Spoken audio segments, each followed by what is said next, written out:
There's a certain fascination with who's next when it comes to the future.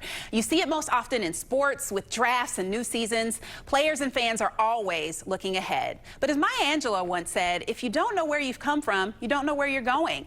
Appreciation of the past is at the heart of this year's annual look at Cincinnati's up-and-coming leaders. On the front page centerpiece this week, 40 under 40 hits 25. Success is best measured by the distance we've traveled. This year's class was asked what they remember from 25 years ago and how they envision their lives a quarter century in the future. The answers and advice are spread across 19 pages in this week's paper edition.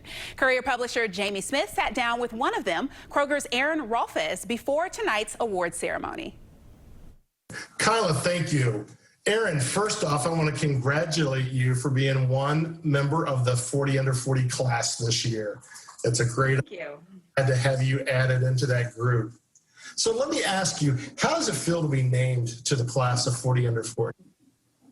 That's a great question. I will say I was super surprised when I got the email, like just very grateful. The class this year, I'm sure everyone says this, but the class this year is phenomenal, and it's a really big honor to be recognized among such really great peers.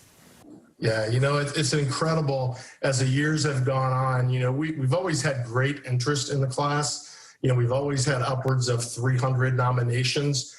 This year's group, though, we got upwards of 640 nominations.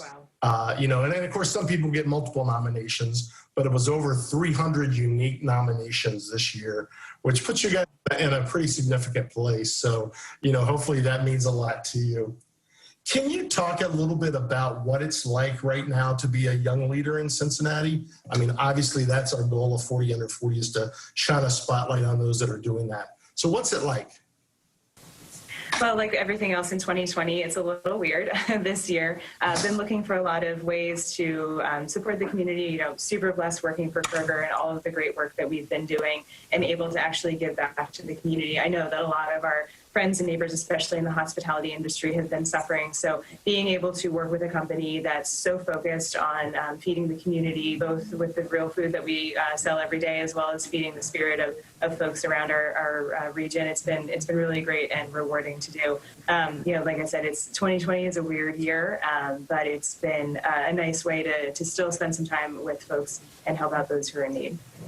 Yeah, that's awesome. You know, it's always interesting to me when I talk to the 40 under 40 class, because if you were just talking to them about everything that they do for the city, for the region, for the nonprofits, for those, you know, less fortunate, you'd almost think that was all their full-time job, right? How hard is it for somebody like you, you know, to hold a job, you know, an important job such as yours at Kroger, and try to give back to the community? You know, how important is it, and how do you do it? Yeah, I think it was my dad who said, you know, you make time for the things that are important for you. You know, there are 24 hours in the day, and the things that you prioritize are the things that mean the most to you. So for me, being able to spend time with my fellow community members and, you know, giving back to the Cincinnati region has always been really important. You know, I'm a transplant here, so I feel like after almost 10 years, I'm probably about at, you know, normal person Cincinnatian status, but still approaching it. So it's really defined my life even before I came to Cincinnati, that giving back is important. Spending time in the community is super important. You know, I like to tell the story that I wasn't always, you know, super excited about living in Cincinnati. Don't tell anyone. I know it's here. Our secret. Yeah. So about 4 or 5 years ago, my husband and I decided, you know, we're probably going to stay here forever, and rather than just slide into living in Cincinnati, we really wanted to make a conscious effort to stay here, to thrive here. And I think that we've both really made that commitment and done that since then. Oh, that's awesome. You know, when I previewed the videos that will be shown tonight on TV, I was surprised to hear that. I didn't realize you weren't a homegrown girl here.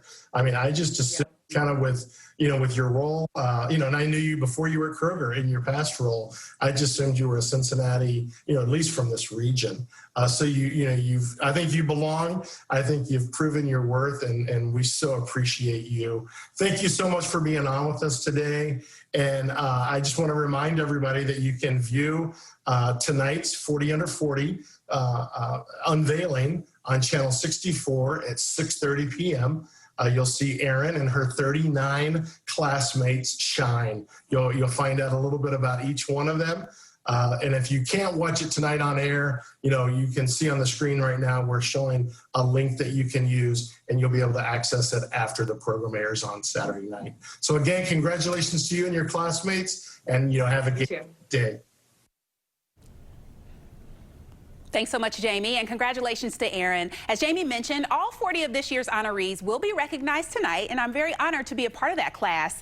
Again, that hour-long special starts at 6:30 over on Star 64.